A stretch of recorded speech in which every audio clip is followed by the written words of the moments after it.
बिस्मिल्लाहिर्रहमानिर्रहीम। जागता पाकिस्तान के साथ मुआज़ शकूर। ये जो शख्स आप देख रहे हैं ये हैं शाहरुख जतोई। इन्होंने एक ऐसे नौजवान का कत्ल किया कि जिसने अपनी बहन को छेड़े जाने पर एहतजाज किया, कुछ गैरत का मुजाहरा किया था, जिस पर जागीरदार के बेटे को गुस्सा आ गया और उसने शाहजेब का कत्ल कर दिया। आज हमारी मुअज़्ज़ज़ अदालत अदलिया के यहाँ ये मुजरिम बाइज़्ज़त बरी हो गया।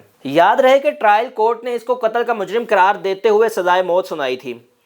हाई कोर्ट ने इसकी सजाए मौत को उम्र कैद में बदल दिया, जबकि आज सुप्रीम कोर्ट ने इसको बाइज़्ज़त बरी कर दिया। बिल्कुल ये बात कही जा सकती है कि अदालत शवाहिद, दलाइल और पुलिस की इन्वेस्टिगेशन की पाबंद और मजबूर होती है।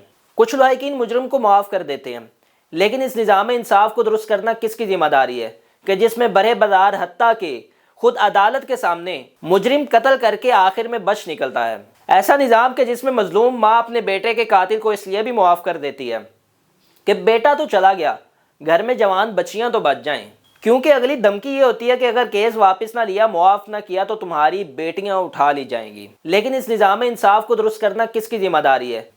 इसी के साथ मेज़बान मुआज़ शकूर को इजाज़त दें। मिलते हैं नेक्स्ट वीडियो में। अल्लाह हाफिज़।